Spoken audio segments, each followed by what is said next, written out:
The time is 9:34 p.m., September 8th, 2019. My name is Mickey, and welcome to yet another episode of the Backyard Bullshit Podcast. Hey everyone, I'm Dealer, and my favorite James Bond movie is Man with the Golden Gun. Hi everyone, this is your Cousin Vinny, and my favorite James Bond film is Casino Royale. This is Coolhand. My favorite is Golden. All fantastic James Bond movies. If I had to pick my favorite, I would say it's You Only Live Twice. Now then, we're going to be covering the first week of NFL football here, but first we have some baseball to discuss. The postseason is right around the corner, and so we're going to go division by division, discussing if the teams in said divisions met their expectations, did lower than their expectations, or if this is within the ballpark, no pun intended. Starting off with the American League East. Folks, Tampa Bay, you really tried, but man, the Yankees just ran away with this one. Let's start off with Dealer. What do you think? Okay, so I think that one of the biggest surprises of this division was the fall flat Boston Red Sox. To win the World Series, people expect you to come back and at least, be right there for the division. Maybe even a wild card, but they're not. They're not. They fell flat. They had so many injury pitching problems. Somebody actually tweeted out that beat reporters left the Red Sox game to go to the Patriots game. That happened today. That we had beat reporters on the field getting their pregame stories and little snippets and quotes and left it to go to the Patriots. Now that's shocking to me. So that says a lot whenever you have reporters who don't want to stick around for September Boston Red Sox Yankees game to go listen to the Patriots. You report the Patriots. That's huge. That tells you how big of a collapse the Red Sox have hit. So I think that this is more shocking with the Red Sox collapse than it is the Yankees lead. We wouldn't have a problem if the Yankees won it. No problem there. We all knew that. But we're all shocked at the Red Sox collapse. And I feel like a lot of it for me is Tampa Bay had no business being in front of the Red Sox this year. No. The Red Sox, if you look on paper, the way more talented team. Way more talented. It's amazing to me what Tampa Bay has really been able to do, even over the last 15 years or so. Just because they have no budget, they have no money to spend. Anytime someone gets good, they have to trick, and they're probably going to make the playoffs. Do they win their playing game essentially? We'll see. Depends on if it's Oakland or Cleveland. But it's just, it blows my mind that the Red Sox couldn't compete. Like, they were just not as good as the other teams in their division, really, other than the Toronto and Baltimore. And Baltimore is an absolute, but that's a side story. So what do y'all think about the Yankees? The Yankees, one of their biggest criticisms is that their pitching is just not as good or as a Houston or a Los Angeles Dodgers, or even Tampa Bay, and if you really want to get cynical, even Boston has better pitching than them. Is New York's offense really what's carrying them this far, or are some people overlooking the Yankees pitching staff? I mean, there's still quality there. James Paxton can go out and throw with the best of them. But they did have some injuries this year, losing Severino, and then they put, I guess that was Pineda. He pitched for the Mariners now, but they just couldn't stay healthy. It was more than anything else. Their pitching, they have quality. Dylan Betances can't stay healthy. They have some quality arms out there, but they'll compete. I mean, Justin Verlander might win the MVP this year, and he might give up the most home runs in the game. So, and when you get into playoff baseball, those 1 or 2 runs with a solid bullpen, which the Yankees still have a pretty decent bullpen. They're missing some pieces, but they still have a pretty good bullpen. Still might help them through the playoffs, but their starting pitching is nowhere near basically any other teams making the playoffs. Yeah, I agree. I think that the starting pitching is good. It's good enough to get you through the regular season. There's not that guy who scares you. Betances and, obviously have missing Severino is a huge, big deal there for them. So hopefully he comes back healthy enough to add into their bullpen because we know he won't be stretched out in time. But the Yankees have had a really good bullpen this year to at least kind of just bridge the gap between the starter who is letting in 3 or 4 runs just to kind of close it down. Maybe only let in 1 or 2 more the rest of the way, but really just lock it down from there, whether it be 3 or 4 innings. So the Yankees bullpen, props to them, they deserve it. Monster offense, which is helpful because whenever you have that kind of reliability to know you're going to get 3 or 4 runs a game, that just makes it easier if you're a guy like Happ who's going to give up those 2 or 3 runs, who knows you're not going to throw a scoreless appearance every time you go out there and play. So that just makes it a lot easier on him, and it makes it a lot more comfortable for them. I gotta say their rotation is not the strongest, obviously, but whenever it comes to October, a lot of teams' bats fall cold due to the weather, and we could see it change a corner here. And all you have to do really get past 5 innings, and it's a bullpen game. Baseball. So, any final remarks on the American League East? Any parting shots for the Baltimore Orioles, the Toronto Blue Jays? Do you guys just want to shit on the Boston Red Sox one more time, or do y'all want to move on? I'll just say I am impressed that the Blue Jays are the all-DNA team. They got 3 guys right now that I grew up watching their dad, and so we'll see how that turns out in the future. Yeah, they do have that team there. I am watching them. They are over 30 games under 500, so the Blue Jays are doing some pretty bad job there. And bad job to the Orioles being over 50 games under 500. That's a big bad job. It's embarrassing, and it's terrible for baseball. So, because I've always said this before, the tank is the worst thing in sports, and it's terrible for your team. So because of that, I'm saying bad job Blue Jays, bad job Orioles. And with that, we say goodbye to the American League East and move on to the American League Central, where, y'all, I was 100% ready to say, oh man, the Twins really stole the title from, or not the title, but the division win from the Indians, and then Michael Pineda got suspended. By God, what a roller. Hot take, I really wouldn't be surprised if Cleveland ends up taking this division over Minnesota. What do y'all think? Okay, that is a spicy take. That is a very hot take. I'm going to go ahead and say no. Twins do not get it. Cleveland bats fall short here. Cleveland gets cold quicker because of the leg effect there. Cleveland bats fall short. Their pitching is going to be good. They're still going to give up their 2 or 3 runs. So I'm going to go ahead and say this. Twins bats, keep them alive, can carry out the rest of the season for them. Twins have a nice, advantageous schedule the rest of the way out. So I'm going to go ahead and say Twins keep the division. Indians don't get it. Indians, they're fighting for a wild card. I have such a hard time because every time I feel, okay, hey, the wind's blowing in the direction for the Oakland A's to get the second wild card, all of a sudden they start to be terrible, and then the Indians are doing good. So I'm just going to have to go out there and throw it on the dartboard. Indians get the second wild card. It's the way it's going to have to be for them. And as my parting remarks for the rest of the division, bad job Tigers, bad job White Sox, bad job Royals.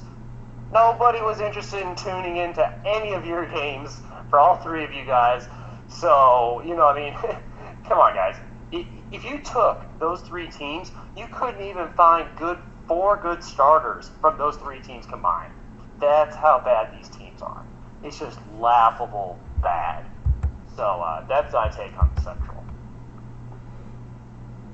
For me, I do think Minnesota holds on. They just have too big of a lead, and the Indians are a little too inconsistent in order to catch them. I mean, they got 5.5 games on the Indians right now. I just don't think it's going to happen unless Minnesota just tanks.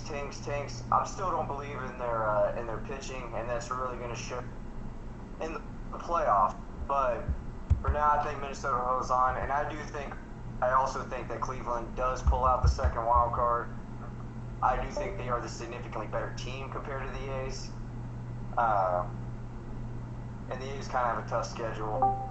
But yeah, the rest of the division was just such trash. The fact that the Cleveland is even fighting with the A's for the second wild card, even though they're playing all these games against the White Sox, the Kansas City. Hell, Detroit already has 100 losses, and it's September the 8th.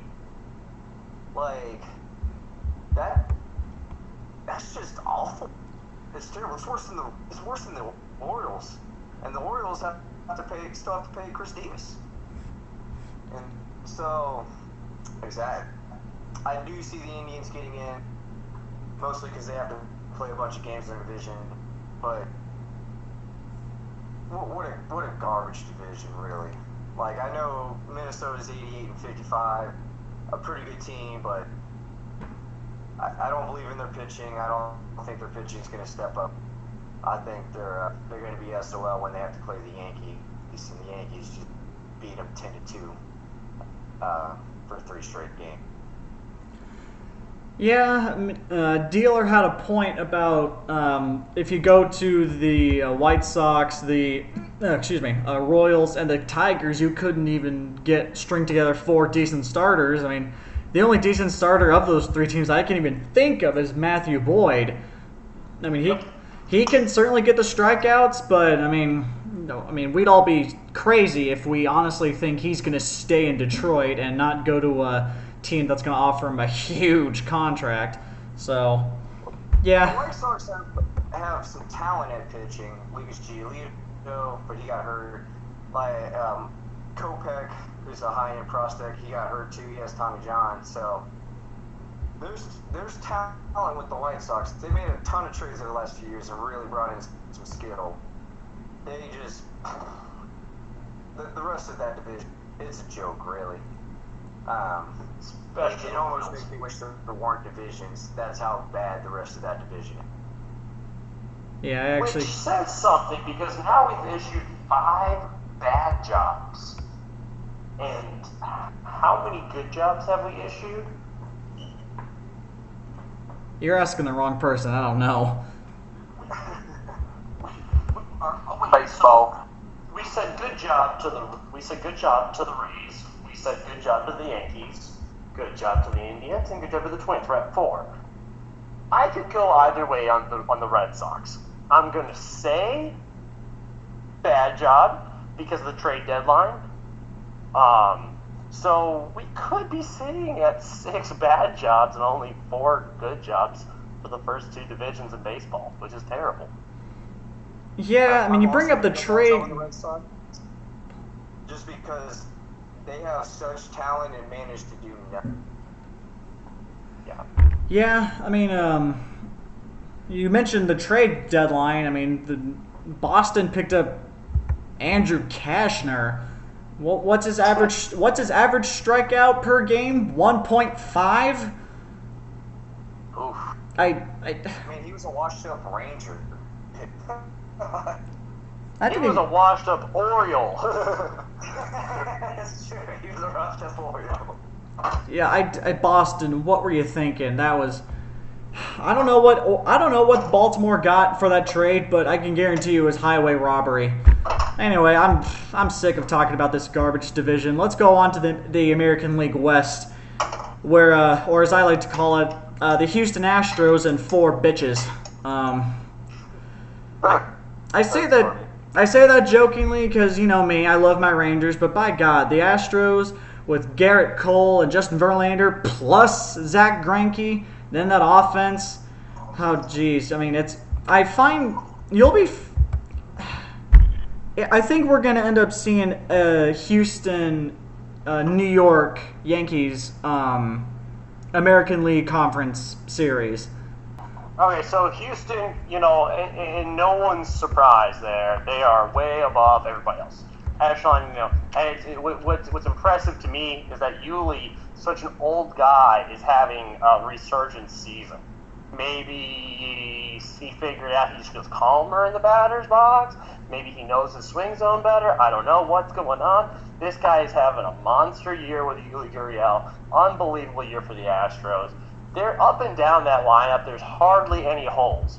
Certainly there's a little bit of injuries there, but whenever they just go into the farm system to plug a hole, it's like nothing ever even changed. The Astros machine just keeps murdering on. Yeah, Alvarez, a guy who they got in a trade for Josh Fields from the Dodgers. They absolutely robbed the Dodgers there.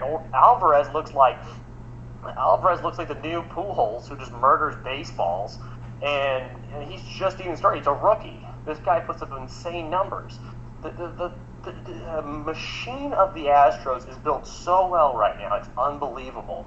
And it's not even to say like they're built for now. They're built for later too. Their single A team is still in the playoffs right now. That's how well they're doing. But they're so well built. They really are. They're really well built. I like them. I'm going to go ahead and give them a nod. Yeah, I think they're going to go very far away in the postseason. I'm going to root against them to do well in the postseason, though. Because Greinke, Verlander, and Cole, that's all you need to say. That just wraps up your postseason series. It's not an easy postseason series. Three-headed dragon. They're all amazing. So it's a tough win right there. I am excited. Honestly, I want to see a Yankees-Astros matchup, but I'd be more excited to see an Astros and Twins match because the Twins have the starting pitching to kind of a little bit better than the Yankees. Obviously, there's the glamour of the Yankees, so I hope that one, that's the marquee matchup. But I wouldn't be bad with an Astros and Twins matchup. I really wouldn't. Anything else, I'm not really caring about the Astros. I think they're just going to slaughter everyone else. Astros' first real opponent's going to be in the World Series, whoever the Nationals. Hopefully the Twins can put away the Astros, though. As for the rest of the AL West, you've got the rebuilding Rangers, who, on the bright side, they're not tanking, so that's good. They robbed the Braves of Colby Allard, which was unbelievable. They sent away a rental relief pitcher for a starter who is now 4-0. He doesn't want to talk to us anymore. How could he? He's had enough. He's had enough. I mean, why would he? But He's just that pissed off about the Astros right now that. but a dealer. Is that better? Yes, it's much better. What the fuck? I don't know. I don't know what happened. Dealer, you were talking about the Angels and the Tyler Skaggs situation, I believe. Yeah. He was a victim of his own decision. It was very sad. I feel pretty bad for the Angels. It's really tough to get your season rolling after one of those incidents. We've seen time and time again derailed the Angels here from chasing a wild card. They were in a good spot in their season, just didn't work out. But it is a bad job overall with the Angels. We know they have the payroll. We know they have the ownership that's willing to throw the money. So it's a bad job on the Angels. You're wasting the best player in baseball's talent in his career. So In his prime. Pardon? In his prime. In his prime, yep, you are absolutely wasting Mike Trout. You're also wasting Ohtani, which they'll be double dragon next year, which is great. And bad job to the Angels, bad job to the Mariners, good job to the Oakland A's. Oakland A's, poor team in baseball. They're below 50 feet of shit, as we all know from Moneyball, that they are one of the worst teams for money, and they're competing. They're smacking the leather off the baseball. And they're looking at anybody they look at old guys in wheelchairs and say, hey, you want to pitch? And the guy goes, yeah. And they're like, good, get on the mound. Go ahead, Homer Bailey, get on up there. They're looking at anybody who used to have any value, and they're saying, go up there, Mike Fiers. Estrada, yeah, you too. Go out there and pitch for us. So it's really unbelievable what the Oakland A's are doing. They're still afloat. So good job to the Oakland A's. That's my take on the American League West.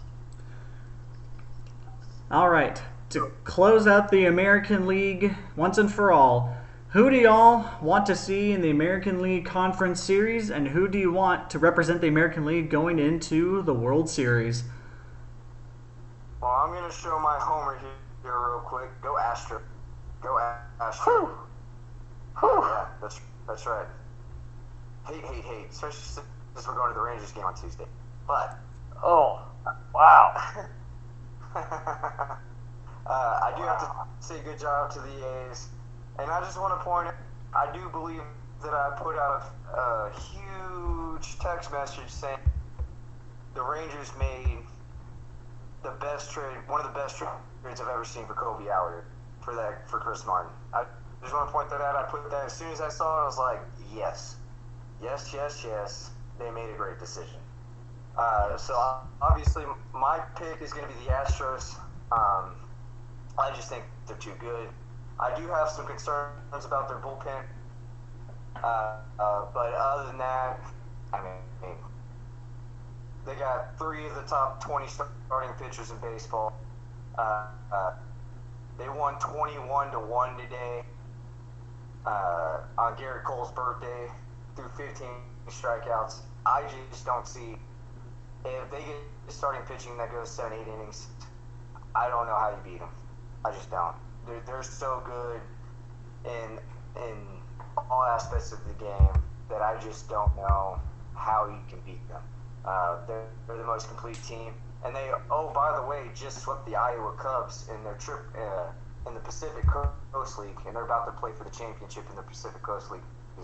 That's how deep. Wow. That's how talented they really are. Man, those Iowa Cubs. Well, Dealer, I posed the same question to you. Okay, so AL World Series representative, I'm going to say Yankees. Ooh. Because I hate the Astros. If it said take off your drunk goggles and your bias, I'd say Astros. But because I hate cheering for anybody but the Astros, go Yankees. That's my take on that one there. You know, I gotta admit, I'm in. Oh, what's up, Cousin Vinny? It's going to be the Astros. I'm in between a rock and a hard place here because on the one hand, the Astros, on the other hand, the Yankees. 2 teams I'm not very fond of, but like Dealer said, take off your bias. Yeah, the Yankees' offense is amazing, but it can't compete with Houston's pitching, so Houston's going to the World Series. That's my prediction.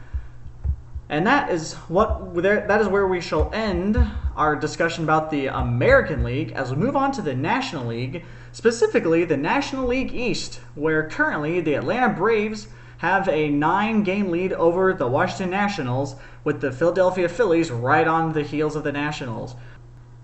I am a little surprised that Atlanta is running away with it as much as they are.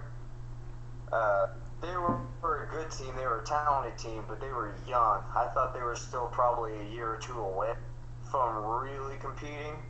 But they've gone out there and really showed. I mean, they're going to win probably 96, 97 games this year. And good for them. I mean, Ronald Acuna is just unbelievable. He really is an MVP type candidate every year.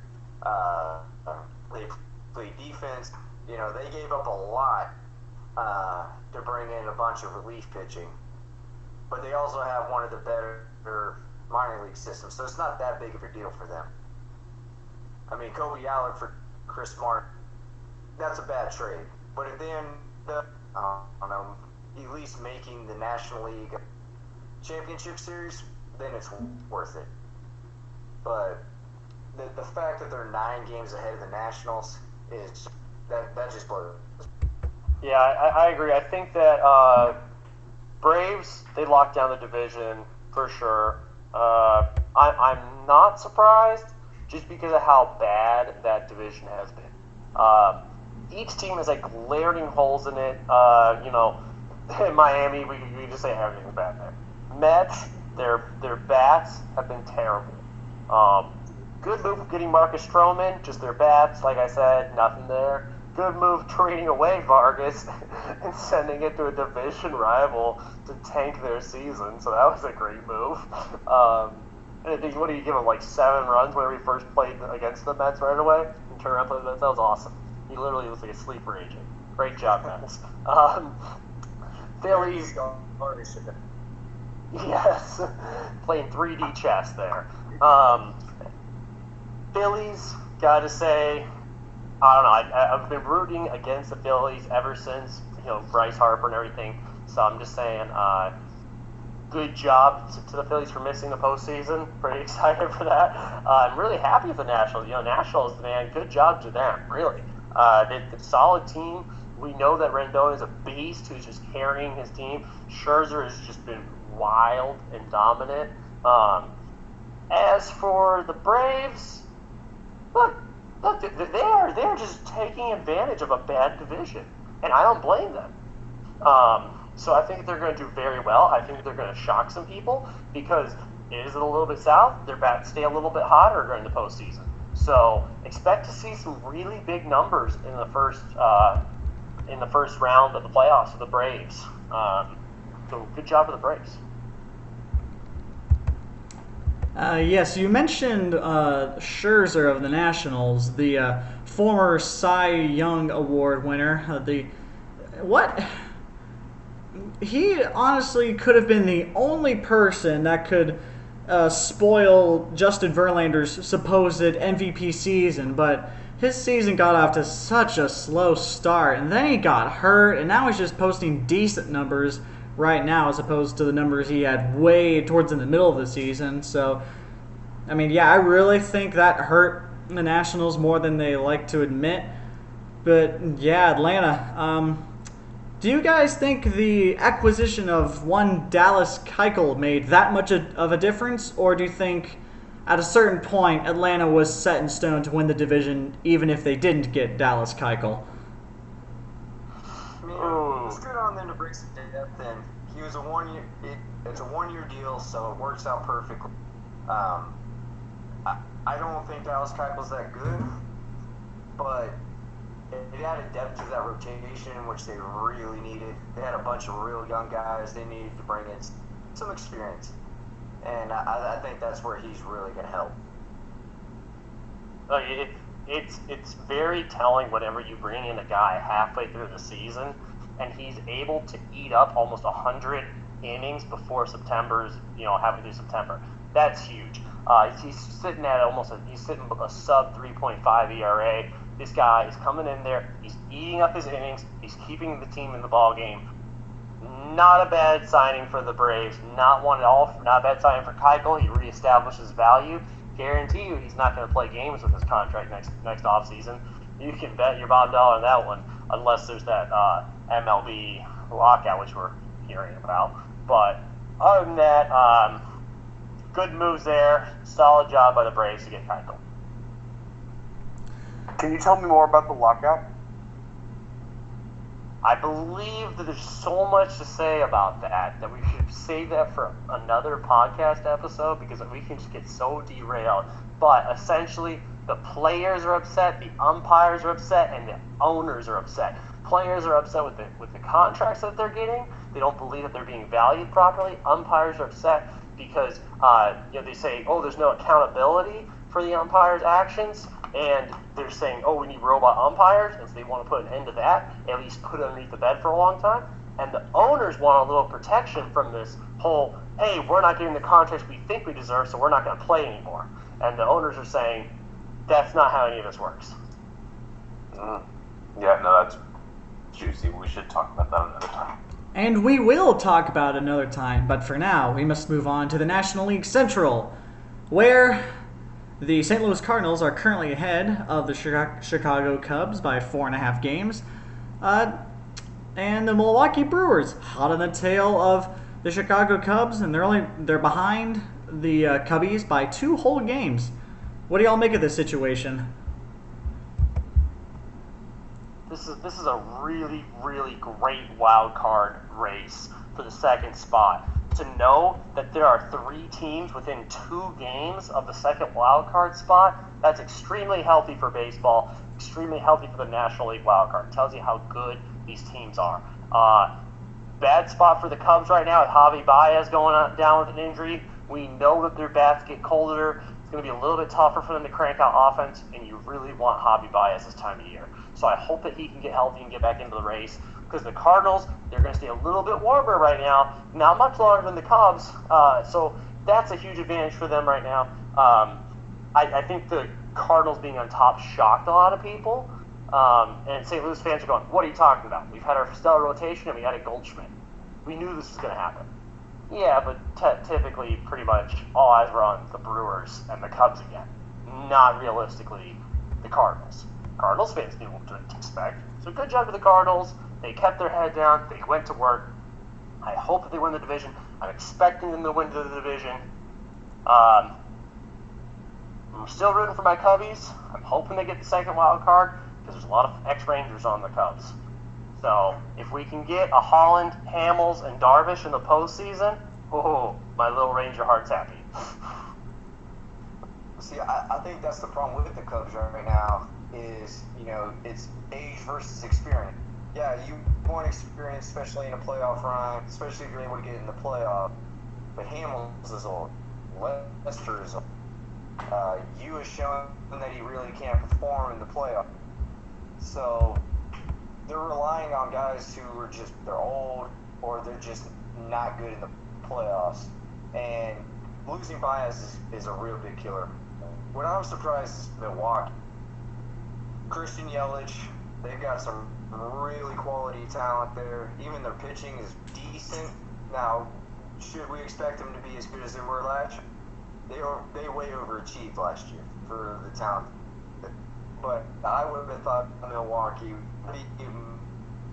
in a Cubs trade. But the Cardinals went out and they've just shown that they develop better. They're better developing their own talent. That's how they even ended up with Goldschmidt in the first, was the talent that they developed. They were able to translate into a player as quality as Paul Goldschmidt. And he got off to a absolutely miserable. And he's really turned it around. I don't see anybody in this division going very far, but that's because of the next division that we're going to talk about. Now, transition.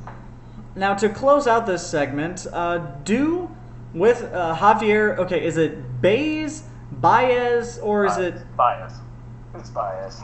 Okay, with Baez going down, do the Milwaukee Brewers swipe the second wild card spot away from the Cubs? No. All right, then. Milwaukee, you're fucked. Moving on to the final division in the National League, the National League West, where the Los Angeles Dodgers, and by God, they're probably one of the few offenses in all of baseball that can rival that of the Yankees, with Cody Bellinger at the forefront, leading their division by 17 games ahead of the second place team in the NL West, the Arizona Diamondbacks. Holy moly. This is a monster of a team right here. This is the team that you look at on paper and say they're going to win it all. This is the team that rivals the Astros, that rivals the Yankees, and these are the heavyweights, right? This is the Mike Tyson of baseball, and the Dodgers are really going to come in there, and they've been punching left and right. You've been seeing walk-off wins from almost everybody on their lineup. They can hit for power, they can hit for average, they can run. This is a great, great Dodger team. And their bullpen is loaded. There's not a bad area of the Dodgers, which is crazy. We're starting to see Arizona come back down to earth. They were on a 9-1 stretch where they just refused to lose.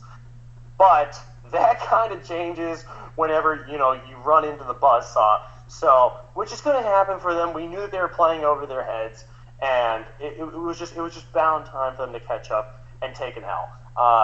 Which it's sad to see, especially to the Reds, but when you're 9-1, things you're not going to go 10-0. It's just going to happen, right? It's just not going to happen for the Diamondbacks, who nobody predicted to be in this position. So great job to the Diamondbacks. I think that they are in an interesting spot right now. We could talk about is that how close they are, 1.5 game back of a wild card. That's incredible. They're not built for the postseason, but if they can get in, that's a win. That's a double win for this front office. There's so much confidence for this young team going forward that is without their team captain. That you watch the team captain walk out the door and you say, boy, how are we going to get over this? Archie Bradley says, hey, jump on my back. I got this. So really phenomenal job to them. Giants. Bad job to the Giants. You have that much money into your roster, and you're a 69-74 team. That's a bad job. Really bad job right there. Longoria, everyone's just sitting there. I really thought that they were going to trade Bumgarner. If they don't re-sign him, that was a terrible move to keep him. Yes. Padres, we all got a little excited in the beginning. Ooh, Tatis, you're flashy and new. Machado, ooh, you're new too. We all saw what happened there. Bats fizzled out real hardcore there. Starting pitching, young guys couldn't go deeper than 6-7 innings most of the time. So that's going to hurt your bullpen. And that's what happened there. Colorado Rockies, nobody expected you to be in last place, especially with your offense that you have. Your bats did not carry your team this year. So, very bad job for the Rockies. So I'm going to say, the Dodgers are clearly the class of the National League. Clearly the class. They're better than everybody else. Top to bottom, they're the best team in the National League, not even close. So, but they've also been to a couple straight World Series, and all that extra playoff baseball really takes a toll on your team. So we'll see what happens when they reach the playoff. I have to give an A+ to the Diamondbacks. Not only did they trade Paul Gold, but they traded Zach Greinke, and they're still in this thing. They still have a legitimate chance to make the playoffs. I don't think they're going to pull it out. I think it's going to be one of the teams in the center. But the fact they're even hanging around after they traded their best player and their best pitcher, that's amazing.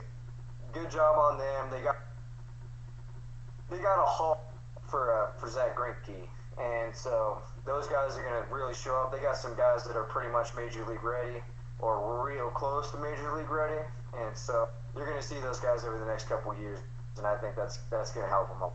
Giants, what a chip. You spend all this money, they're like, no, we want to have a veteran. No, you just have an old team. It kind of goes back to what I was talking about earlier with the Cubs. Like, you have to be careful, veteran or experience versus age. Yeah, it's good to have guys with age, but you also need to have some young guys sprinkled in there, and that's what's killing the Giants right now. Do they release Joe Panic? And if they don't re-sign Madison Bumgarner, that's one of the worst things I've ever heard. I know they're going to probably offer him the compensation, so it's $17 million or whatever it is. And if he doesn't sign, they'll take the pick. But it's just bad job on them. I'll say San Diego's about where they should, for the talent they have, for the youth they are. I still think Eric Hosmer is one of the worst signings I've ever seen. But they went out there and they're trying. They got on new ownership and they're like, we're not going to be the laughing stock of the West anymore. We're going to go out there and try to do something. And there's talent there. If they can get their starting pitching under wraps, then they might go somewhere. And Colorado, it's trash. Absolute trash. It almost felt like they didn't know what they were doing. Like, oh, we're going to bring in more batting. Well, you need more. And so they're not going to be very good. But like I said, if Arizona makes the playoffs, that's going to be one of the most impressive things I've seen. You get rid of an MVP candidate and one of the top 20 pitchers in the league, and still hang around. It also shows you how weak the National League really is right now. That a team like that, the Diamondbacks are still hanging around, and then it really shows how good the Dodgers are. How much better, really, than they are than the rest of the National. Well, do we just want to close out our discussion of the American League by unanimously agreeing that the Dodgers are going to represent the National League in the World Series? Dodgers, Astros. I've actually got the Braves. Really? The Braves over the Dodgers? Yes, I also have the Braves against the Yankees in the World Series. That's because of bias again. Yeah, Braves gonna get it. I just think all these the last 3 years or 4 years of the Dodgers being so good and making it so far, I think it's going to take a toll on them as they get further and further into the playoff. Well, I agree.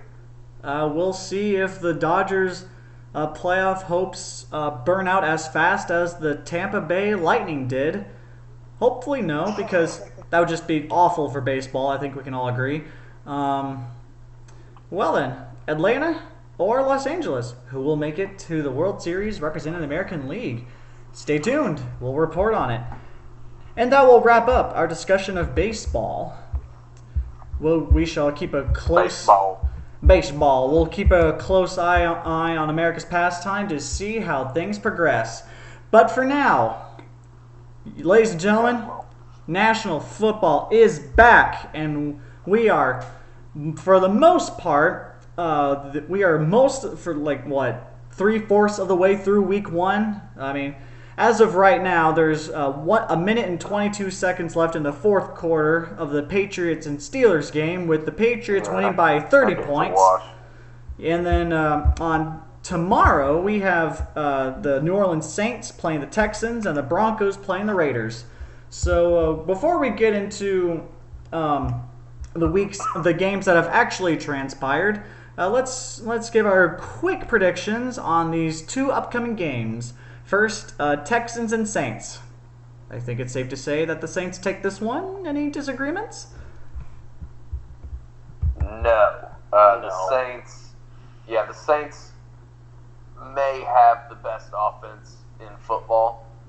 Michael Thomas, their wide receiver, just got paid, and more so than the Saints, the Texans, I think, are going to be figuring things out kind of on the fly offensively after Lamar Miller tore his ACL in the preseason. They're going to have a backup running back, and Deshaun Watson is really good. DeAndre Hopkins is really good. But I think Houston will it'll take them a little while to adjust, and I think that'll be the biggest difference in the game. Give me New Orleans. What's the point spread on that? Do we know what that is? Let me see here. It's like 5.5, I think. The line is New Orleans by there's a minus sign next to 6.5. So Okay. and then the over under is 52.5. Favorite. And then not to mention the Texans lost their star pass rusher to the fucking Seattle Seahawks. Yeah, they did. Give me the Saints, and I think the Saints cover 6.5. All right. I think the Texans actually cover. I think it's not going to be more than 6.5. I want to say the Saints are going to win, but it is at home. Houston does have them at home. They did bring in Laramie Tunsil and Kenny Still. They gave up a lot to get a lot. But Kenny Stills doesn't do much for me. It doesn't really matter to this. What's that? Kenny Stills doesn't do a whole lot for me.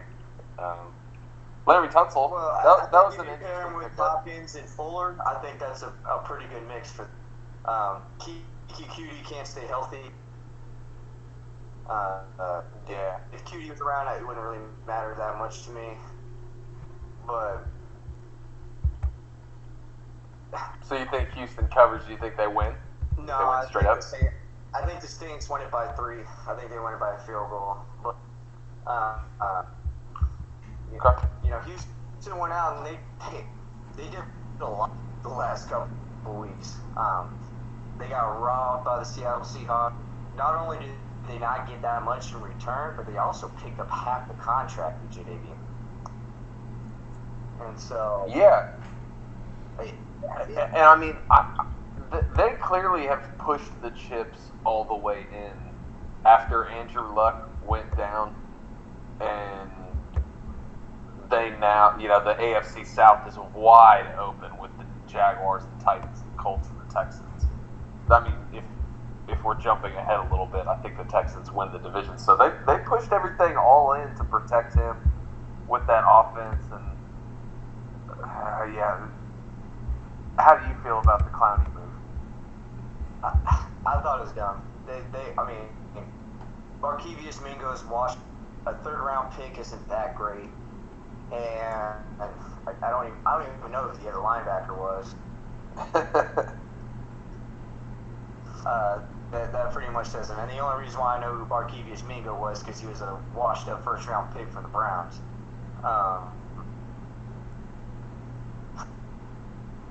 The thing is, Bill O'Brien's not a G, but he is trying to save his job. That's why he didn't about first round pick.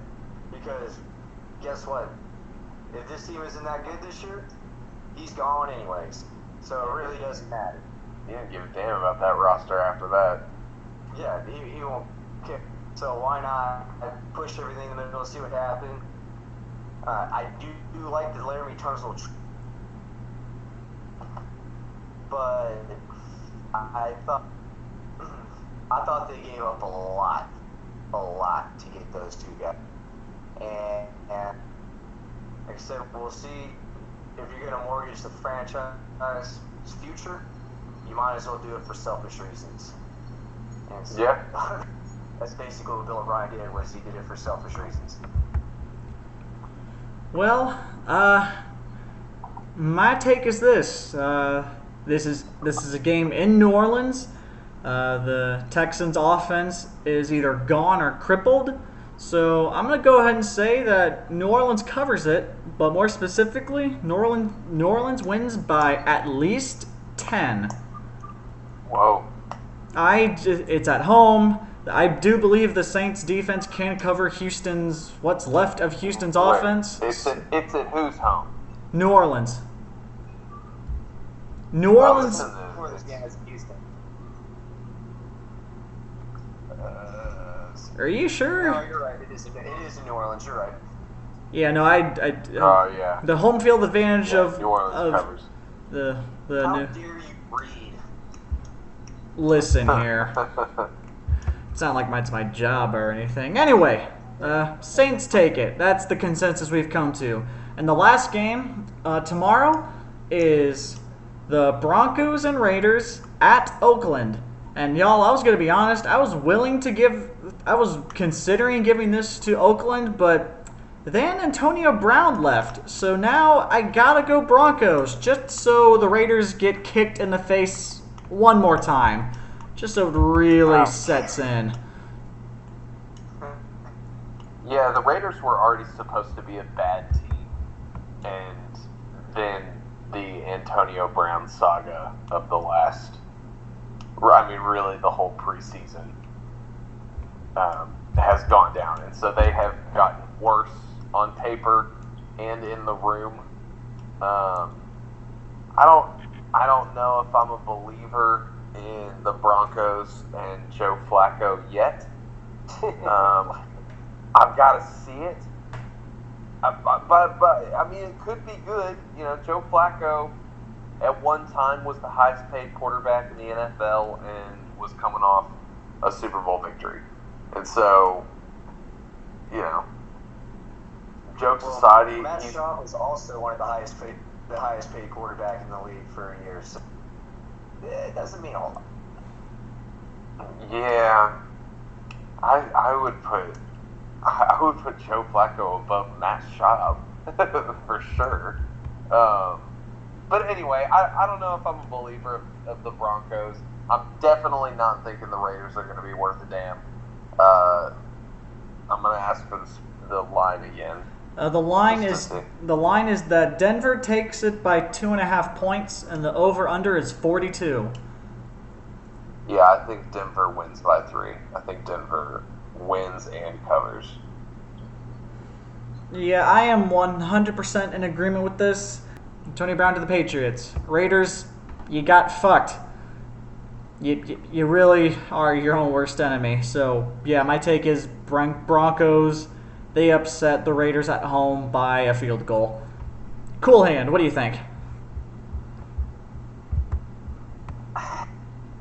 I think on the over-under, this is going to be way under.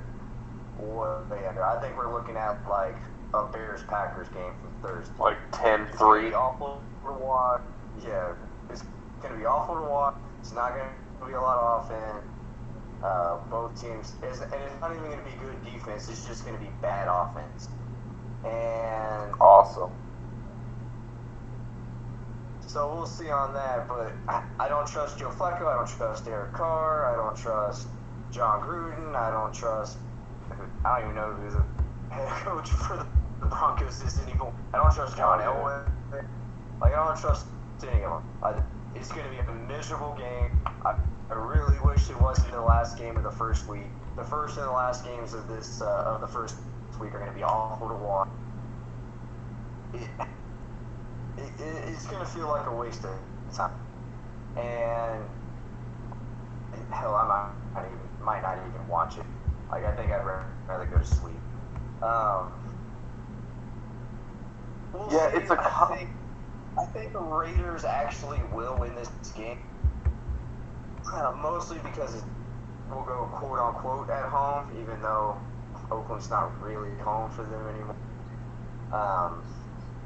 It's just going to be so awful that it's just going to be the home team, I think, that just pulls it up more so than a team that. It's going to be a team that loses it more than a team that wins. Like a game where who lost it more? Yeah, like my Browns team. Who wants it less? Who wants it less?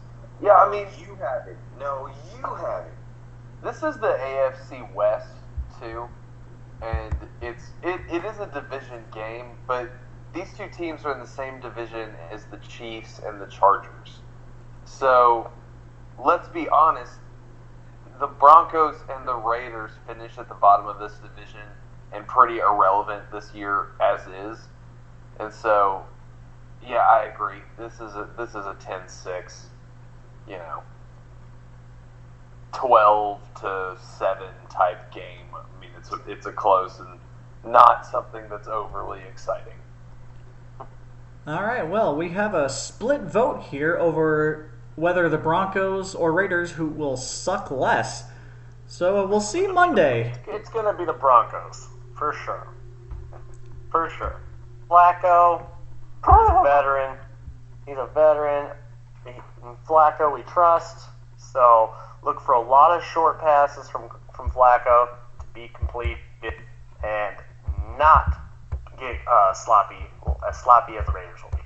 It's not going to be a good game. Wait, Derek. Go ahead. Sorry. I like the Broncos receivers. I like Cortland Sutton out of SMU, and I like Emmanuel Sanders. I also like Phillip Lindsay in the backfield. The highest paid quarterback in the league for a year. Yeah, I bet they wish they had that one back. Wow. I don't know. I mean, Derek Carr, we could get into this another time, but it would be interesting to rank the quarterbacks in the NFL. And even, like, we could rank them against Dak Prescott and kind of, would you rather have Dak Prescott or would you rather have Dak Prescott? Yeah, Tom Brady, Aaron Rodgers, and just go through the list and see how many quarterbacks there are, because Dak's about to get top money too. I'm getting off on a tangent here, but anyway. All right, well, we'll see who's going to suck less, the Broncos or the Raiders. Moving on to the games that have actually been completed, The first game of this NFL season, the Packers and Bears, with the Packers winning by a touchdown, because that was the only touchdown scored in the entire fucking game. What are y'all's?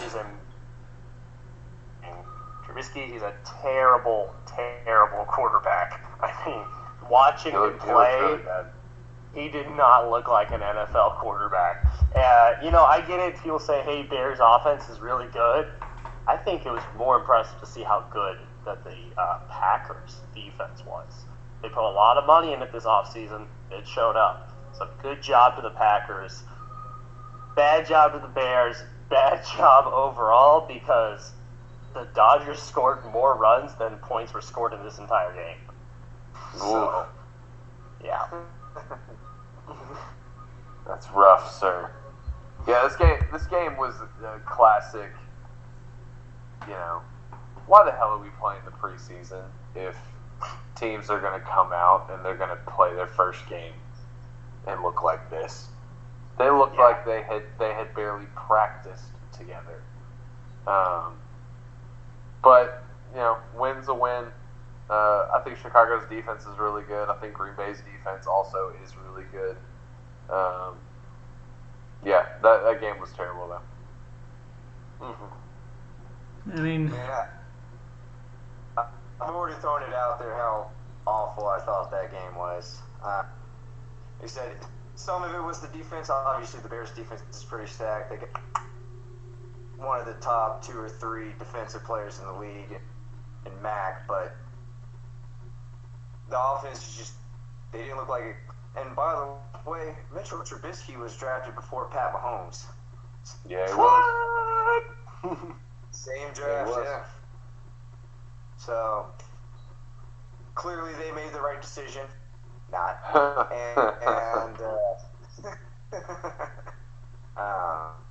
It's just, I don't see how the Bears offense is really going to come back from this. I didn't see anything out there that made me think that they were going to be any.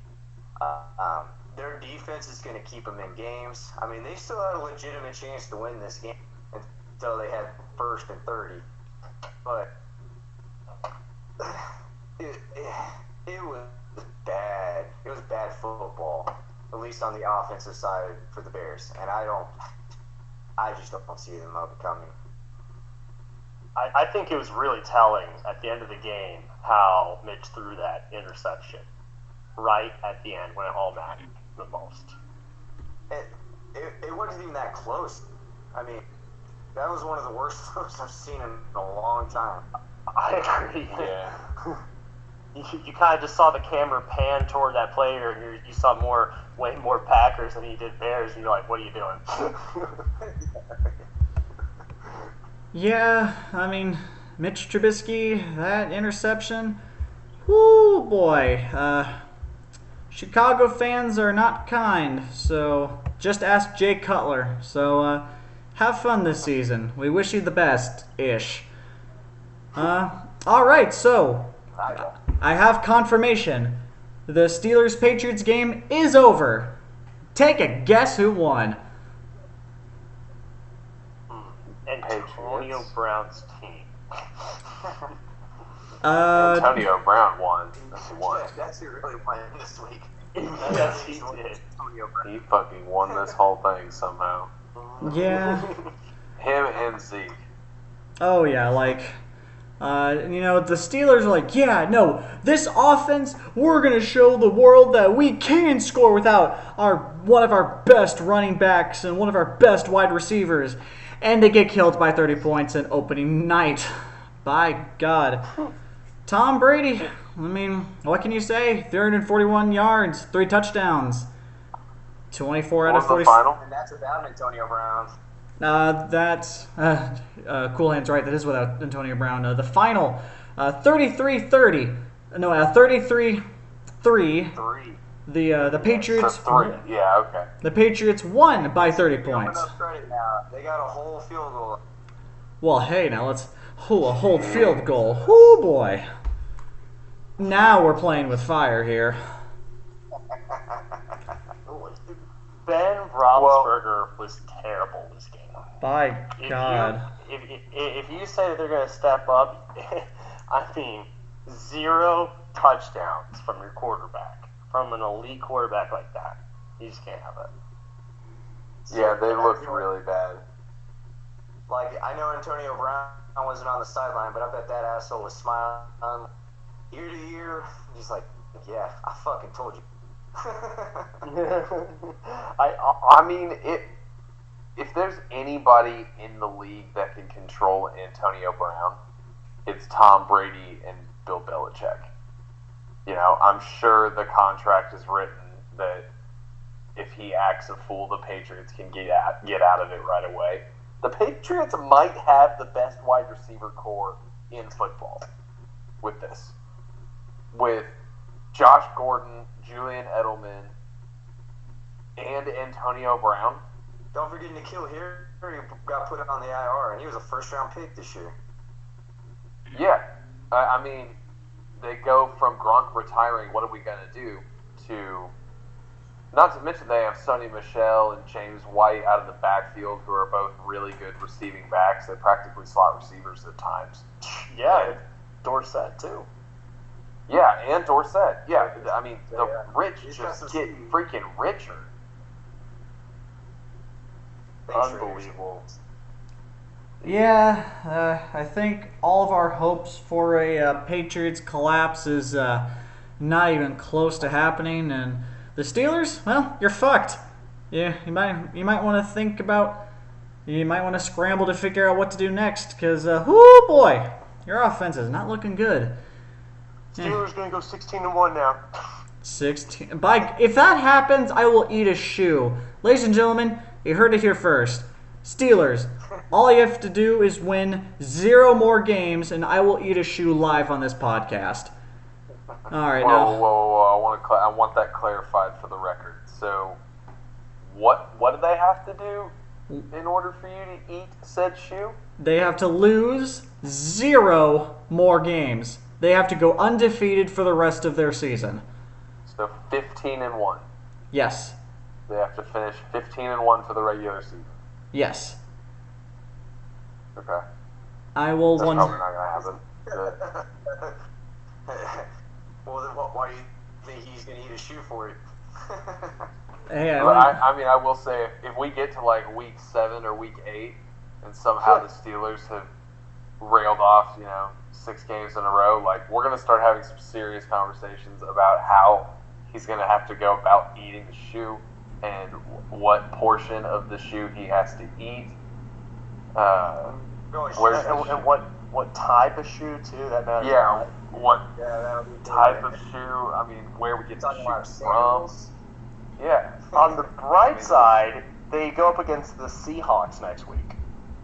Yeah. Yeah, I think... And the Seahawks nearly lost to the Bengals today. They only won by 1 point. So, maybe the Steelers are running into a good time to face the Seahawks. Who knows? Before the Seahawks turn into the Seahawks. Well, I'm... We play the Browns twice, too, so we'll see after today. Well, I think that my bet is pretty damn safe, and I will not be eating a shoe on this podcast because it's the Steelers. They'll figure out a way to fuck it up. Now, you briefly mentioned the Seahawks game. Let's just dig into that one. The Seahawks played the Cincinnati Bengals. Dealer is correct. The Seahawks did win by 1 point. Which is a really damn shame because Andy Dalton actually did throw a fantastic game. 35 for 51, 418 yards, and 2 touchdowns. It's a shame. Hey, he's still trying to go out and prove that gingers do have souls. A futile effort, but indeed. Yeah, I'm not totally surprised at the score. I mean, I think these two teams, just on paper to me, we're kind of on an even playing field. I'm a little surprised that he threw it that many times. I didn't think he was going to go off for 51 attempts in the game. I thought that I thought that Joe Mixon was going to have a bigger game. But, I can't say I'm just shocked at the score, and I always bet on Russell Wilson in this case. Yeah, I think it's pretty telling how close of a game it was. Whenever you're only leading by 3 points at the half, and then to have the game decided by 1 point at the end of the game. That's a really close game. Early in the season too. It's a lot of adversity to take in your first game. If you're a football fan, I mean, how happy are you? You got to see a nail-biter game against two teams that are, showing they're definitely showing off their strengths and weaknesses. As a football fan, are you happy with this result? Oh yeah, your football weenie's going crazy like a earthworm you just pulled out of the ground. Wiggle, wiggle, wiggle. Well, for me as a Browns fan, the fact that the Bengals lost is always a good thing. Other than that, I actually didn't get to see much of that game, so I don't know if it was a good game or not. Just because the game's close doesn't mean it was good. Like I said, I didn't get to see much of it, so I don't really know the answer to that. well, Didn't get a ton of airtime on Red Zone today. that is true. I was at Browns fan. So. And, I'm certainly trying to get that image Cousin Vinny put in my head of the flippin' earthworm. But, Bengals, Wiggle, wiggle, wiggle, wiggle. fuck you. Alright, Bengals, tough loss. Seahawks, good win. Andy Dalton, you tried. Better luck next time. Moving on. The 49ers played the Tampa Bay Buccaneers.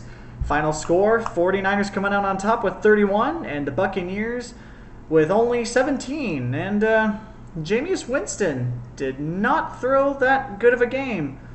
Threw 3 picks, and then is only good for 1 touchdown and 194 yards off of 20 out of 36. Now, let me ask y'all something. Did Tampa Bay lose this game, or did the 49ers win it?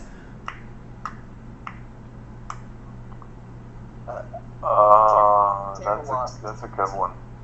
Tampa lost this game. See, that's where I'm leaning to, because you got 49ers, off to a slow start in the first half, only 2 field goals to speak of. But then in the second half, oh my God, a touchdown per quarter, and so clearly a switch went off in the 49ers locker room during halftime. So yeah, I'm in agreement with Coolhand. The Bucks fuck it up. Yeah, Jameis is playing for a contract this year. He ain't gonna get it. This is kind of his last shot. Yeah, I agree. I think this might be the season of demise for Jameis Winston.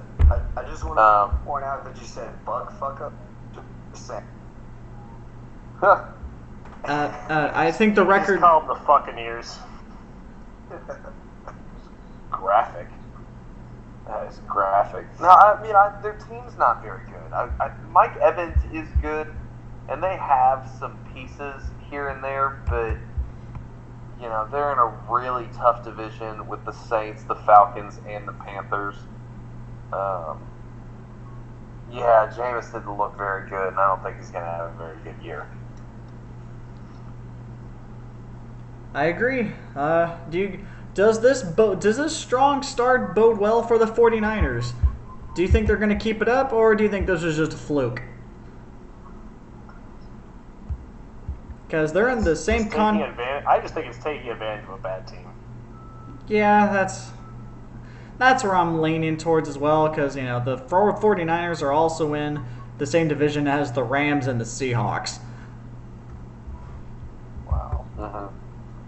So, Tampa Bay, you fucked up. 49ers, best of luck to you. Now then, we are only 1 week into this year, into the NFL, and we already have a tie with the Detroit Lions and the Arizona Cardinals going into overtime with 24 points apiece and with both teams scoring a field goal, and that's it. We have our first tie at 27 apiece. Matthew Stafford, one of the top performers of the game, with 385 yards and 3 touchdowns at 27 out of 45. And yet, unfortunately, he just couldn't seal the win over those dastardly Cardinals with Kyler Murray, who was quoted after the game saying, during the first half, I was seriously considering calling the Oakland A's and playing baseball. So I'm very. That was awesome. Coolhand, you had something to say. Yeah, I feel very indifferent about this game. Just kidding. Look, the fact that the Cardinals managed to come back, actually tied up with a rookie quarterback and a head coach who didn't even have a winning record in college, it shows a lot. I think they made a lot of progress in this game, because I'll tell you this, Kyler Murray is one of my starting quarterbacks on one of my fantasy teams, and there was a while in there he was still negative. So the fact they were able to come back and time and had a legit chance to win, it's impressive. It shows a lot of character. I'm still not sold on Kyler Murray. He doesn't really have a whole lot of pieces around him, or an offensive line for that matter. So it shows a lot of heart on his end. But I think this was also a battle of just bad teams. And it showed that they managed to actually tie this. I think it's really he had a good game I believe he had a really good game. It's a lot whenever you're able to come out and drive back with such a big comeback and only throw one in this NFL game. That's pretty cool, level-headed right there, Sure, it's the Lions, and you can say whatever you want to say about that, but to go up against somebody on the other side who's actually a pretty veteran guy, with Stafford, it showed a lot from Kyler here. I think he's going to have a good season coming up, and he's just going to grow into it.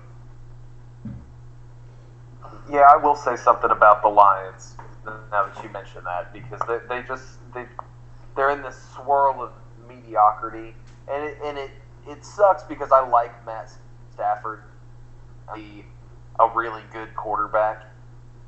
He's just always had bad teams there in Detroit and never been able to do anything, and it's going to be a long year for sure. There's going to be a lot of growing pains. This experiment with Cliff Kingsbury and Kyler Murray, I do think it's going to work. I don't think it's going to work this year. I think it's going to take some draft picks along the offensive line, some moves in the right places. You're going to have to build around Kyler and give Cliff a little bit of time to build his team. So I think this is a little more about Detroit and allowing this rookie, not just rookie quarterback, but rookie coach. I mean, this guy didn't have a 500 record at Texas Tech as a head coach, and now he's a head coach in the NFL. So that's not a shot at Texas Tech. We could do that another time, but it should. It's just. I think Detroit's really bad. I think it's going to be a long year for Kyler. It was cool to watch. It was great television late in the afternoon. Yes, and speaking of, this isn't exactly good television, but interesting television to say the least. Our next game went into overtime.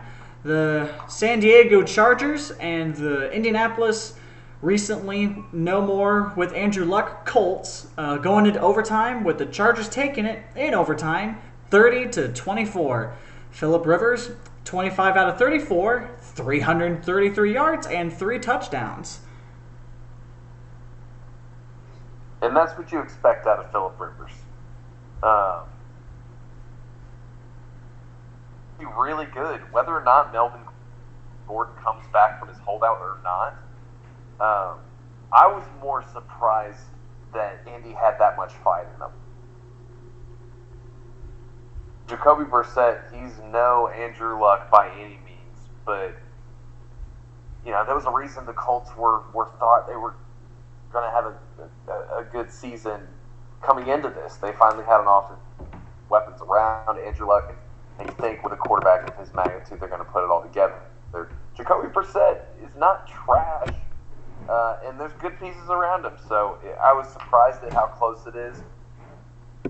I think the Chargers are going to be really, really good. I think that one of the big takeaways here is that it was an overtime game that did not end in a tie. I think ties don't belong in professional sports. I just honestly believe that ties are one of the worst things that you can have in football or any professional sport for how much is going into the game.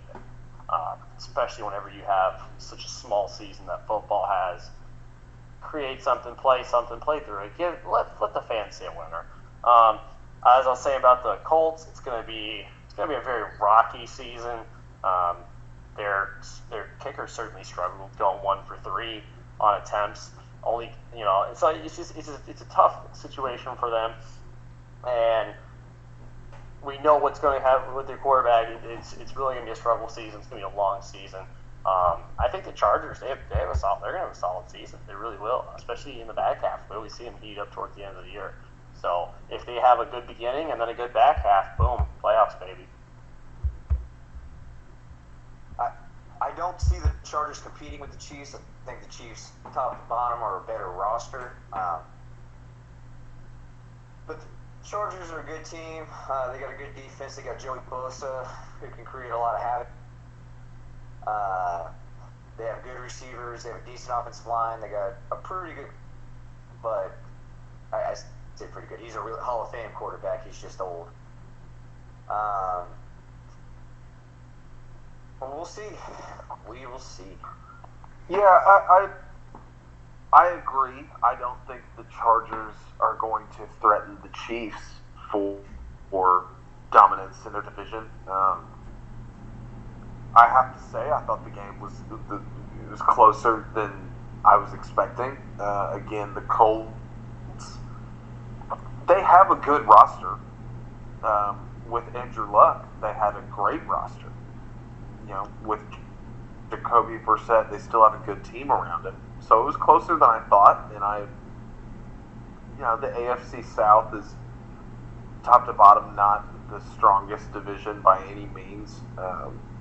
Houston's the best team there, and they're kind of having their own, with Lamar Miller, the trade going on. There's a lot going on in that division, so Indy could make a run, conceivably. On the flip side of that, I think the Chargers should have a really good team. I just don't think they can compete with the Chiefs. I think they're a playoff team, though. Well, we will certainly see if the Colts shape up and if the Chargers progress. Good luck, Indianapolis. Yeah, honestly, you should shoulder the blame for Andrew Luck's departure, and me personally, I have no sympathy. Now then, Texas Tech was mentioned earlier, and we might as well move on to the next game, which is the Chiefs facing the nasty Jaguars, with Patrick Mahomes taking the game for the Chiefs with a final score of 40-26, and Patrick Mahomes himself throwing 3 touchdowns for 378 yards, 25 out of 33. And Sammy Watkins being the recipient of 3 touchdowns with 9 receptions and 198 yards. By God, I hope you had him on your fantasy team. So, like an idiot, I had Sammy Watkins on my bench for my fantasy team. So that sucked. But other than that, the Chiefs are just good. they're just a good team. I mean, when you have the reigning MVP and a guy who clearly showed that he can do it again, you know, they're going to be in a lot of games. You know, they're not going to lose many. They're probably going to get a first-round bye.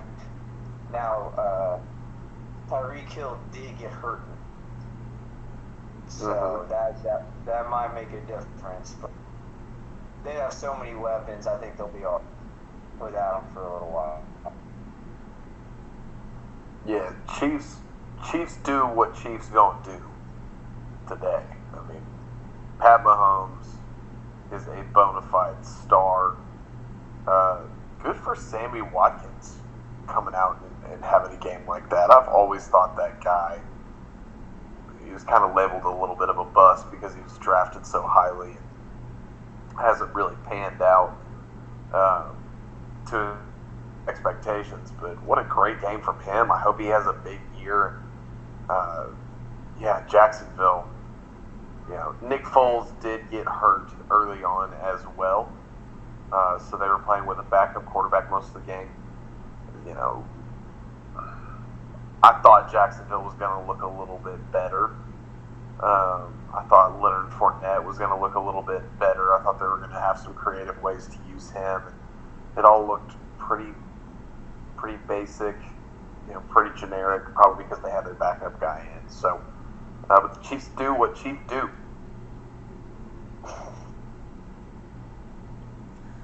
Yeah, I mean, Jacksonville, the absolute worst happened to them. They acquired a meme, and now that, they acquired a meme in Big Dick Nick, but unfortunately for them, they were not aware that meme had long since died, and well, unfortunately, this really doesn't help their case. Chiefs, well, no shoulder Nick is what it is. Oof. Yeah. Frail collarbone Nick. Oof. I like. I like them. I like the Jaguars. I hope they do well. I'm always rooting for them.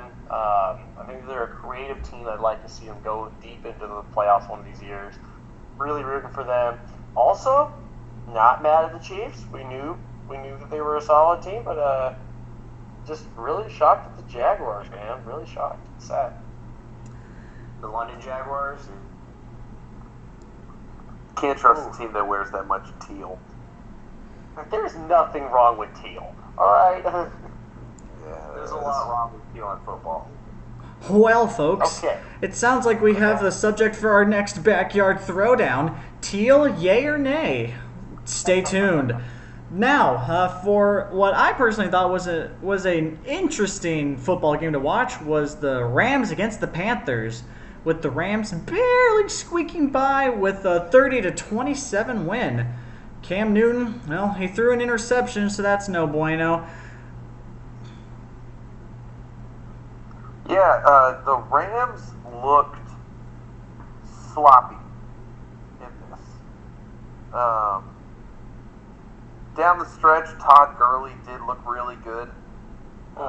He looks like the Todd Gurley of old. Yeah, he looks old.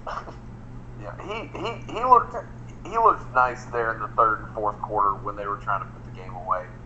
But Jared Goff, he missed a couple throws and kind of let Carolina mess around and stay in it. I think down the stretch the Rams are a better team and they get significantly better, but a sloppy start from them. And then on the flip side, Cam Daddy Newton, he had to try to do it. He had to try to do it for Carolina. He couldn't quite pull it off. So I didn't get to see any of this game. I only heard rumors on the street of what happened. I think the Rams had a little bit of the Super Bowl hangover because they were absolutely trash in that Super. But they managed to pull out the win. That's what matters in the NFL. It doesn't really matter how much you win by, it's how you won, that you did win. And each week's a different week. So them pulling it out is good for them. especially to try to stay pace with Seattle in that division. But the Panthers have made just such terrible drafting decisions over the last couple of years. Other than Christian McCaffrey, they really haven't brought much in that I'm impressed with their first couple of round picks over the last 4 or 5 years. And it's really starting to.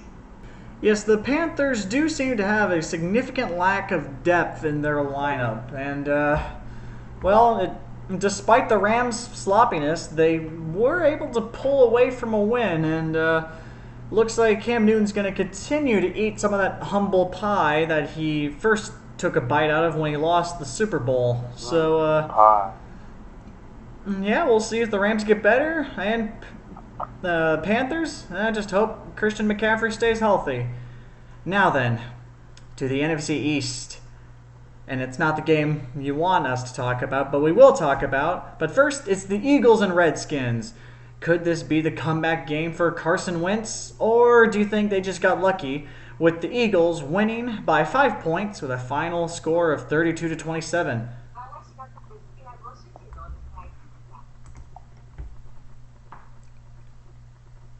Wow, none of y'all want to talk about this game. That's fair enough. I don't like these teams. We'll just leave it at that. How does that sound? I don't like them. All right. I don't like the Eagles. I don't like the Redskins. Change your logo. Yeah, I agree. It's racist. All right. It's racist, and the Eagles are the worst fans in the world. Well, folks, what? Philadelphia fans need to be banned from sports. They look good, though. The Eagles looked.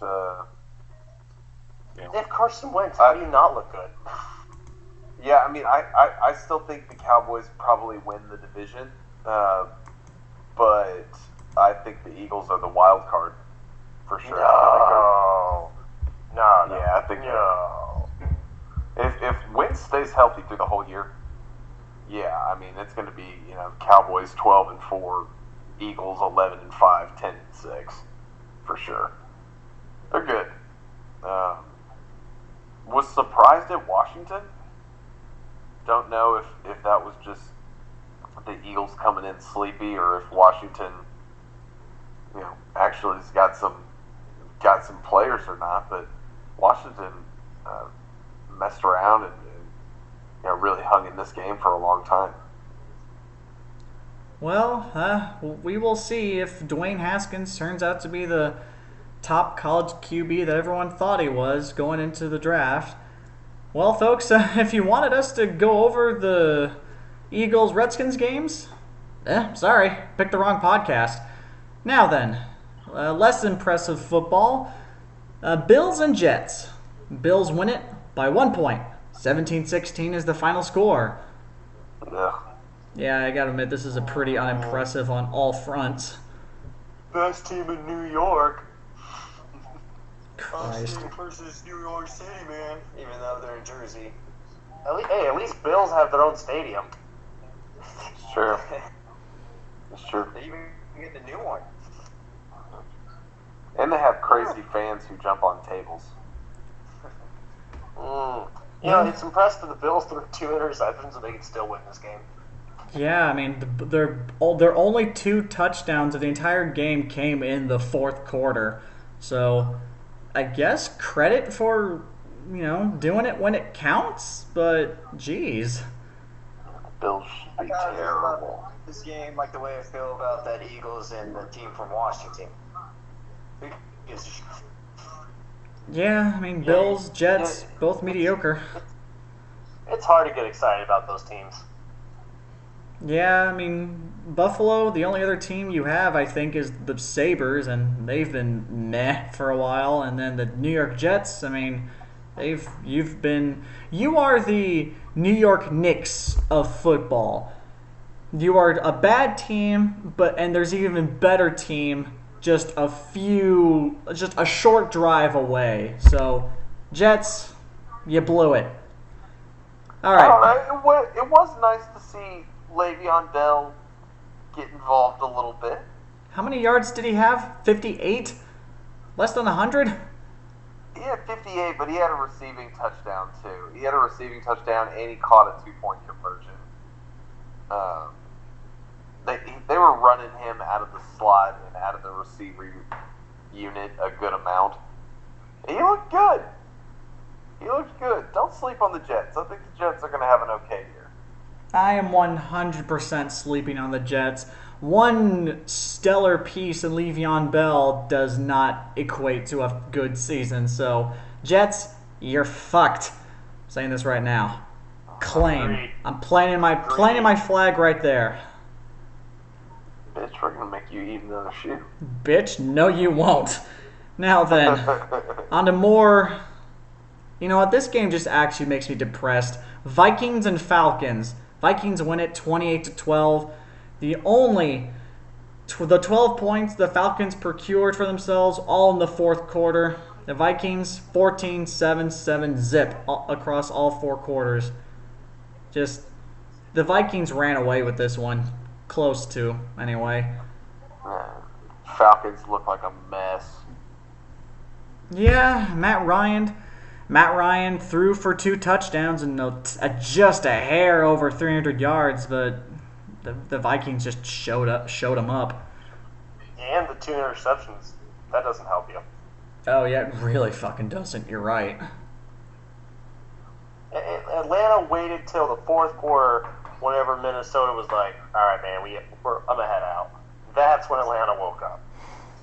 I'm going to head out. Yeah, the Vikings benched their... What, did the Vikings bench their star defensive lineman, and then the Falcons are like, all right, we got to capitalize now, only to sort of do that. Falcons, you blew a 23-8 lead, and now you're this. Welcome to post-Super Bowl fame. Now then, we could go on we could keep punching down at the Falcons, or instead we could punch down at the Dolphins, who got blown out by 49 points to the Ravens with a final fucking score of 59-10. Lamar Jackson 5 touchdowns, 17 for 20. Just holy moly. That Lamar Jackson is going to set the league on fire this year. Well, this just in, the Ravens just scored another touchdown. They're still scoring. Lamar Jackson's going to be great until week 7 when they break him in half. Who's going to break Lamar Jackson in half, Coolhand? Steelers. Really? He's too small. He runs around like a crazy man. And the Dolphins are a fucking... They traded all their players, except for Josh Rosen, which they brought in, which they did get on a pretty decent deal. But they're a joke. They traded their best offensive lineman. They traded their best wide receiver. They overpaid Jakeem Grant. I love Jakeem Grant. But they're paying him $6.5 million a year, basically, to return punts. It's just... They said they're not tanking, but they're lying to themselves if they actually believe that. Yeah, it does... Go ahead, Dealer. It's really telling whenever the Miami Dolphins play their first game of the season and 7 agents contact the front office trying to get their players traded or off the team. Yeah, that because those players don't want to be on tank. That is embarrassing. I don't blame players for not wanting to be on a tanking team. It's got to suck to be, hey, I probably made it to the NFL. Oh, wait, you're only here because you're bad. Wait, what? And they also made the mistake of starting Ryan Fitzpatrick. See, where Ryan Fitzpatrick is really good is when he's the backup and he waited for somebody else to screw up, then he comes in and he's amazing. When he actually starts, he's absolutely atrocious. And so that's where they screwed up. They should have started Rose and wait till he got hurt, then put in Fitzpatrick. That's how they'll win game. That's how Fitzpatrick wins. Yeah, it does appear that the era of Fitz magic is over, with him just performing absolutely poorly, and Jesus Christ, you just look at the box score for the Ravens. First quarter, 21 points. Second quarter, 21 points. Third quarter, 10 points. Fourth quarter, 7 points. And then you look at the Dolphins. And then you look at the Dolphins. 0, 10, 0, and 0. What was that, Coolhand? Oh, well, in the second half, that was mostly backup players for the Ravens.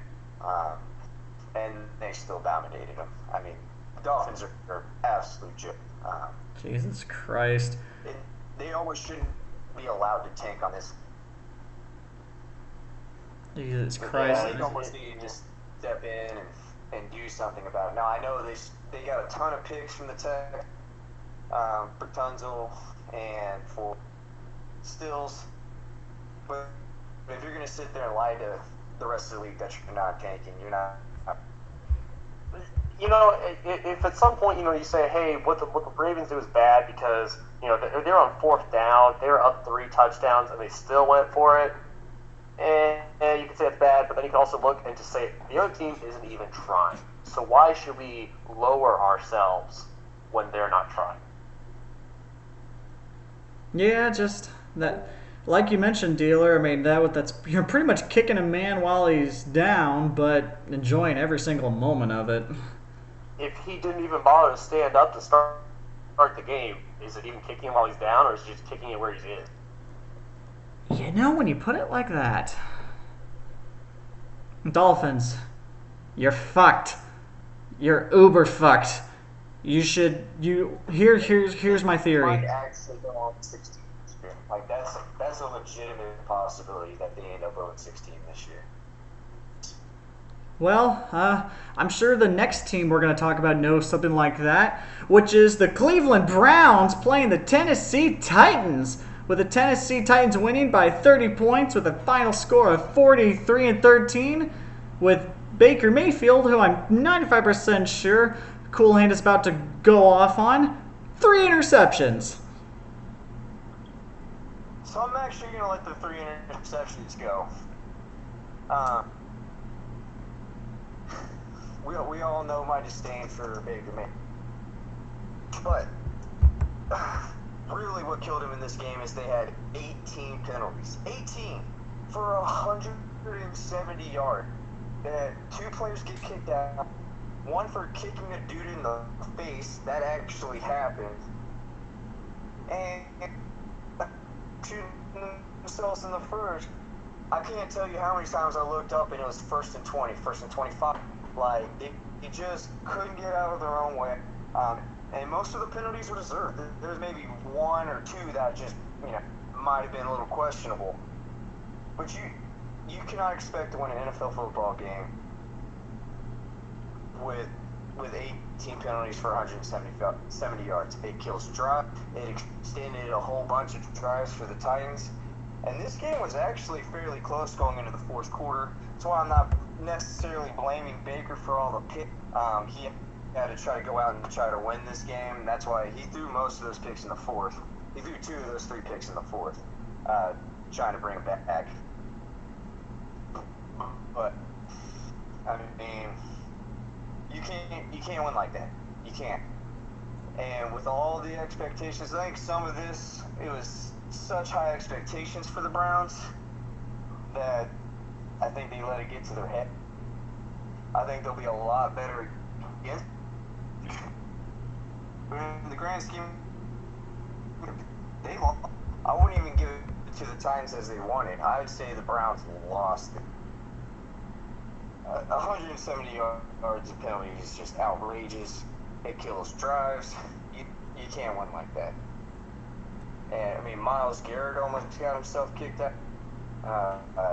It really started going downhill for the Browns when that left tackle.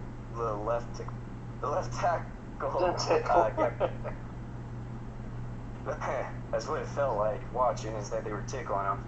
But when your left tackle gets kicked out for literally kicking somebody in the face, wow. I mean, yeah. And that happened in the 1st quarter.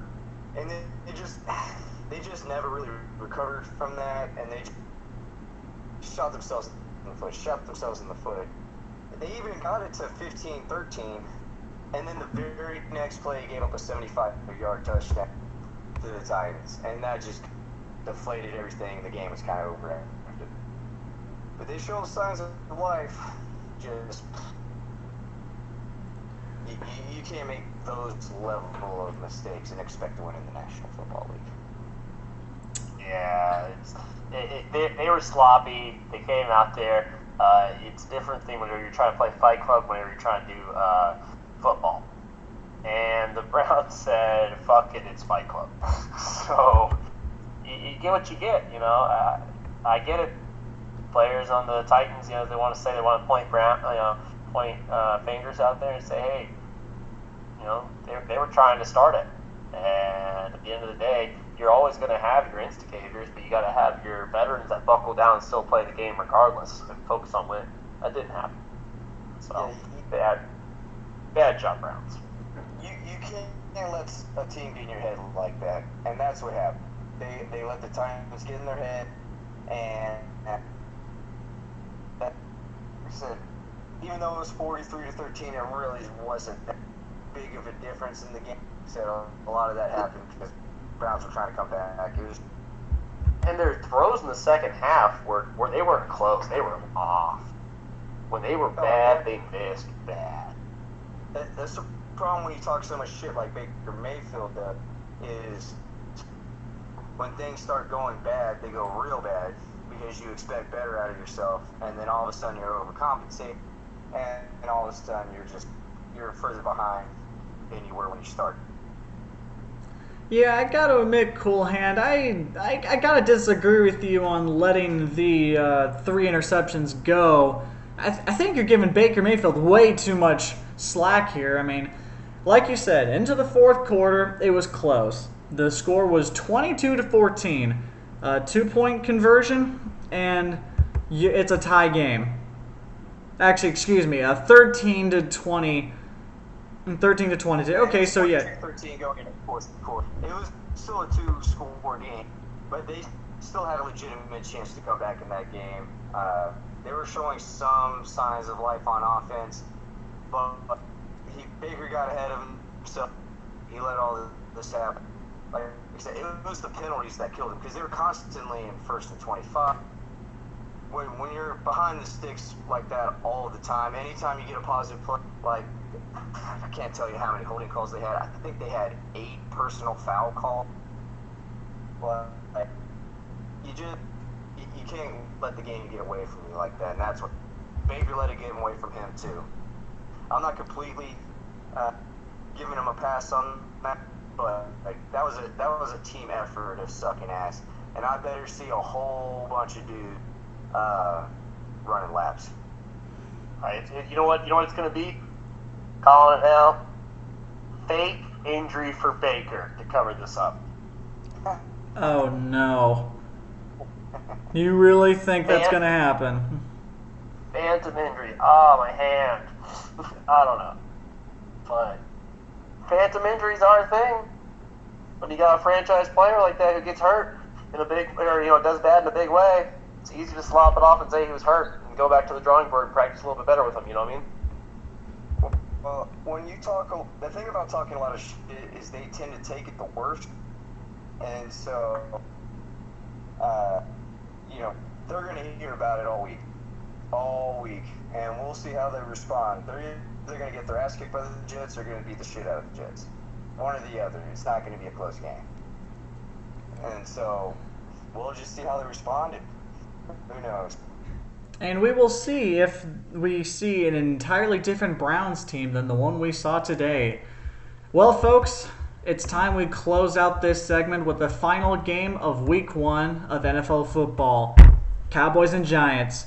Cowboys win it by 18 points, 35-17.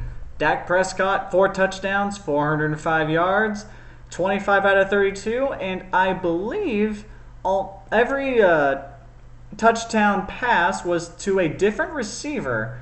What do y'all make of this? Dak looked good. Okay, he did. The Giants are trash. They're absolute garbage. other than Saquon, they don't really have much else out there, I think. But you still got to win the games that you get, and he had a perfect passer, which is something to be said for that.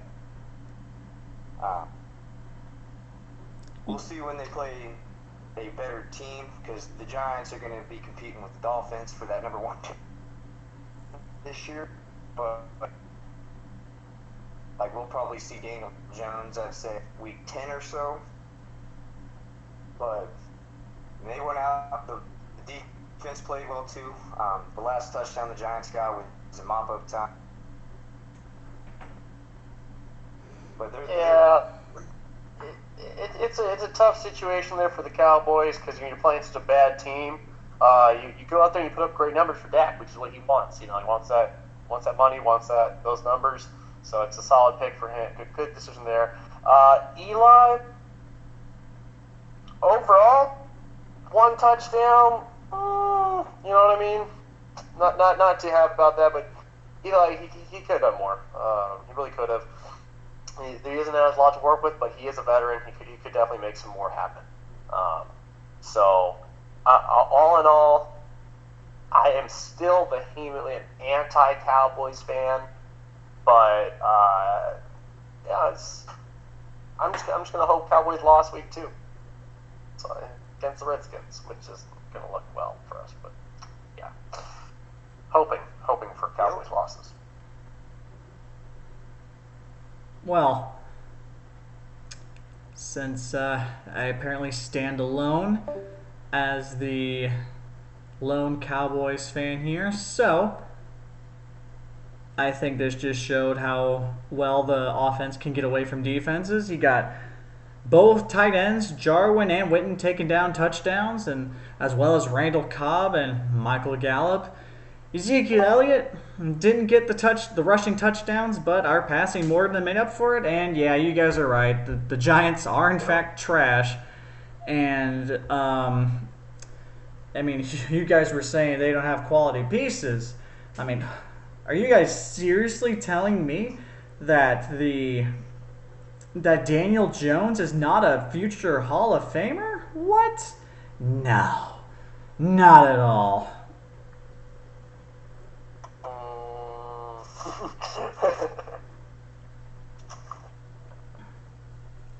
I don't know. Like I said, I'm anti-Cowboys on this one here, so that's how I'm going to remain. Good job, Cowboys. You won your game. Stop taking my Rangers off the FM radio and putting them on the AM. So. Well, we are going to have to see if this was in fact due to the fact that the Cowboys were playing a terrible team, or if their offense stays this consistent throughout the regular season. And ladies and gentlemen, that will do it for us here at the Backyard Bullshit Podcast. Stay tuned next week when we start off the show with our college football discussion, as well as our Week 2 NFL analysis.